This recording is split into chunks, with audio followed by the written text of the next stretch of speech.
Olá, bom dia, boa tarde, boa noite. Eu me chamo Rafael Mourão e você está assistindo a mais um vídeo aqui no meu canal.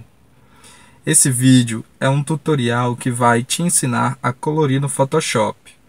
Eu vou te mostrar passo a passo as técnicas e ferramentas que usei para colorir essa ilustração. Os atalhos de teclado vão aparecer no canto superior esquerdo da tela. Lembrando que Command é o mesmo botão que Ctrl no Windows. E vocês vão me ouvir muito falando para apertar Alt Delete para preencher a seleção. Alt Delete é o comando para o Mac. Para o Windows, o comando é Alt Backspace. Backspace é a tecla que usamos para apagar texto quando estamos escrevendo um documento no Word, por exemplo. Eu resolvi fazer esse tutorial para vocês, além de aprenderem uma técnica nova, poderem me ver fazendo algumas partes da ilustração em tempo real. Porque a maioria dos vídeos que eu coloco são acelerados. E eu acho que ajuda muito para quem está começando poder ver as coisas acontecendo em tempo real. Quando eu fiz essa ilustração, eu segui o meu processo criativo habitual, que é bem caótico e fora de ordem. Mas como eu queria compartilhar com vocês um tutorial, eu regravei como eu faço cada etapa da arte, na ordem, para vocês poderem seguir. Ou seja, as coisas que vou mostrar são muito parecidas com a forma como eu realmente fiz a ilustração, mas não são exatamente iguais. Se você quiser ver exatamente o que eu fiz, eu publiquei um vídeo de meia hora mostrando o processo, que está linkado no card aqui em cima e no final do vídeo. Estão prontos? Então vamos começar. A primeira coisa que eu faço é retirar as manchas de lápis de cor que usei para fazer o rascunho do desenho. Para isso, eu aperto Command U para abrir o Hue and Saturation. Eu seleciono a caixinha escrito Master e escolho cada cor individualmente e aumento o brilho no máximo para elas ficarem bem apagadas.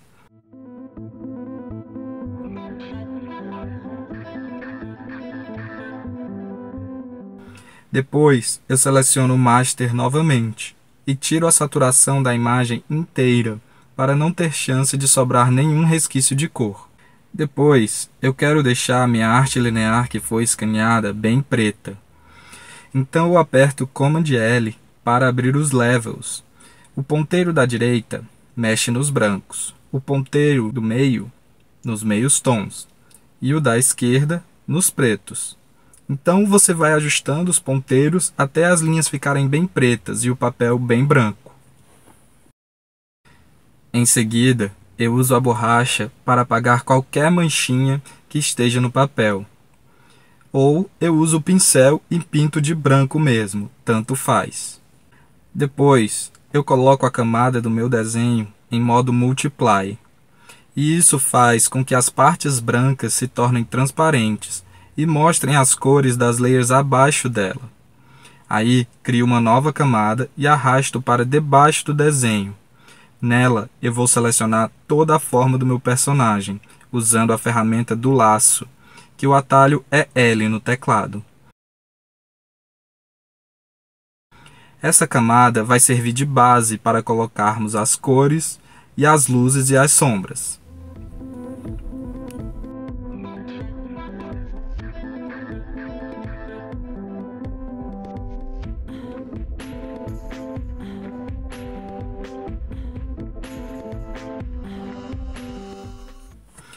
Em seguida, eu crio uma nova camada em cima da forma do personagem e coloco em modo Multiply, que faz as cores ficarem mais escuras. Agora eu vou selecionar as formas das sombras.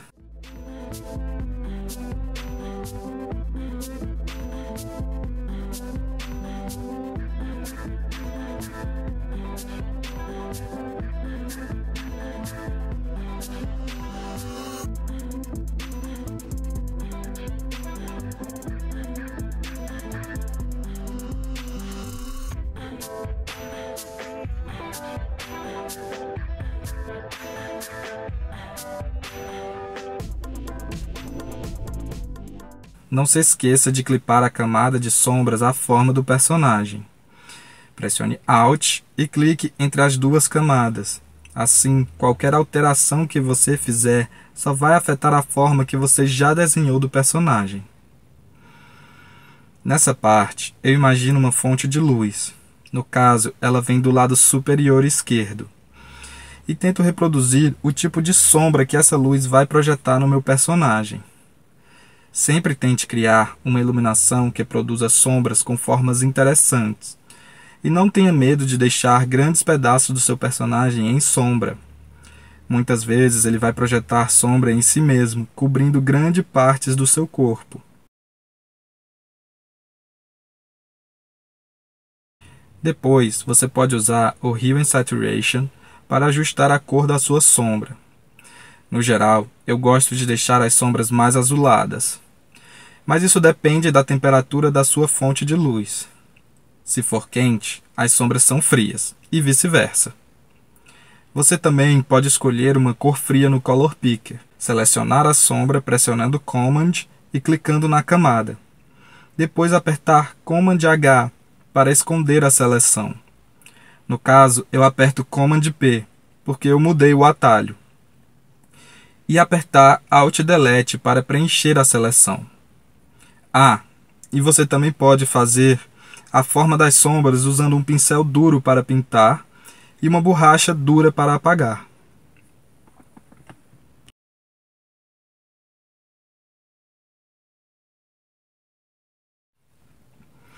Depois, eu crio uma camada entre as sombras e a forma do personagem. Ela já vem clipada ao personagem, porque foi criada embaixo das sombras, que já está clipada ao personagem. Começo a selecionar as cores.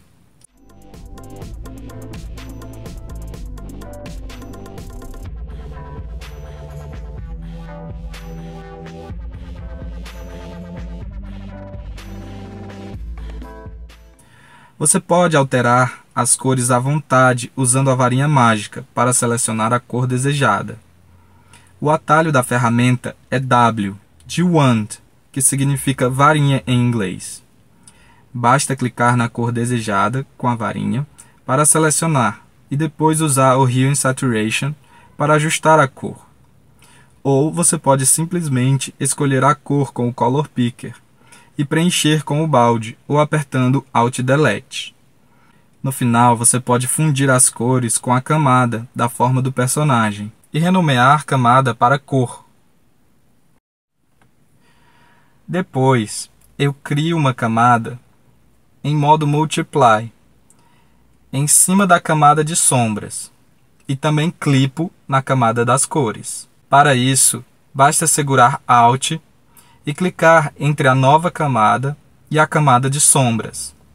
Assim, as duas vão ficar clipadas à camada de cores. É possível clipar quantas camadas quiser à mesma camada. Basta criar novas camadas, uma em cima das outras, e sair clipando elas. Agora, eu vou desenhar na nova camada mais sombras em cima das que eu já fiz. Então, eu tento imaginar quais são os lugares, os planos, que a luz vai ter mais dificuldade de atingir, e coloco as sombras nesses lugares. Isso ajuda ainda mais a definir os volumes e criar a ilusão de tridimensionalidade, principalmente no desenho de um robô, que é muito dividido por planos.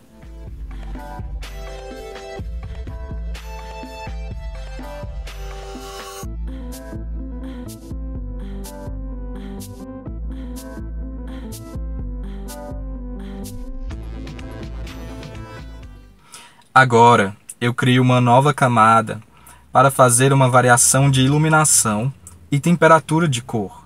Clipo ela ao personagem e coloco em modo Overlay.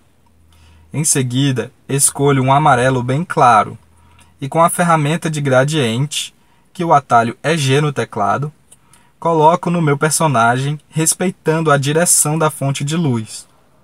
Você pode controlar a intensidade do efeito mexendo na opacidade da camada.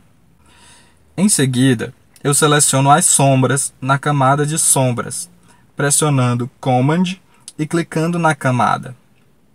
Escondo a seleção. Depois escolho um roxo bem escuro e uso o gradiente para criar essa ilusão de que as sombras ficam mais escuras quanto mais distante da fonte de luz. Essas duas alterações são duas coisas bem simples, mas que ajudam muito a passar o efeito de iluminação. Para ficar mais organizado, eu renomeei as camadas. Agora temos cor, com a forma do personagem e as cores. Sombra 1 e sombra 2, com as sombras. E luz, com o gradiente que acabamos de botar. Depois, eu crio uma nova camada para fazer as luzes refletidas.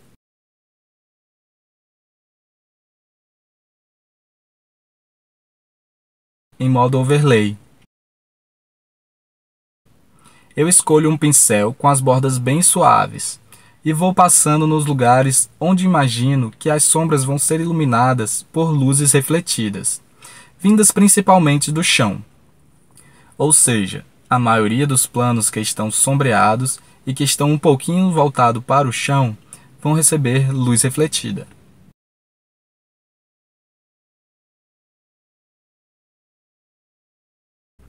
Cuidado! As luzes refletidas só afetam as sombras e devem ser bem suaves. No geral, elas nunca devem ser tão claras quanto a parte mais escura da área iluminada, porque, no final das contas, a luz refletida faz parte das sombras.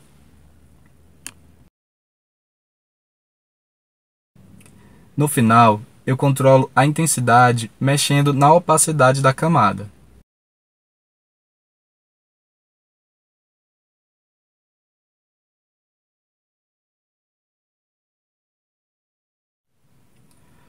Depois, eu criei uma camada em cima de tudo para fazer o efeito da boca do robô.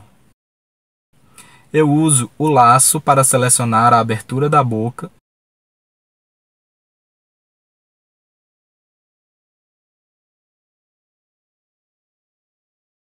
Escondo a seleção e com um pincel de bordas suaves, dou uma pincelada com um roxinho bem claro para adicionar o brilho. Então, gente, é isso. Essa foi a parte 1 do tutorial. Em breve, vou publicar a parte 2. Essas técnicas eu fui desenvolvendo através da minha formação como artista. Eu vou recomendar fontes de onde eu já aprendi bastante e que vocês podem aprender mais sobre esse tema também. Um tutorial que me ajudou muito foi o do Cycra, de colorização.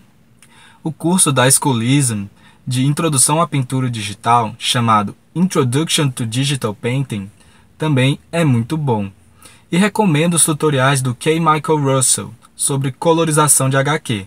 Sobretudo, eu recomendo que vocês aprendam sobre luz e sombra, para conquistar uma autonomia e não ficarem dependendo tanto de tutorial para colorir e sombrear. Os links vão estar na descrição do vídeo. Eu também estou deixando na descrição do vídeo um link para download do PSD, para vocês poderem ver com calma. E um link para download da arte linear, para vocês poderem fazer a versão de vocês da colorização. Se você publicar a sua versão do desenho colorida no Instagram, mencione o meu perfil na descrição, @rafaelmou.rão, que eu vou compartilhar a sua arte no meu Stories. Queria agradecer ao meu amigo Marcos Leandro por ter me emprestado sua música para esse tutorial. Ele é um excelente músico, o link está na descrição. Muito obrigado por assistir. Compartilhe com seus amigos. Se inscreva no canal se você está interessado em assistir a parte 2 do vídeo. Me siga nas redes sociais e qualquer dúvida, deixe um comentário que eu vou fazer o possível para ajudar. Mais uma vez, muito obrigado e até a próxima.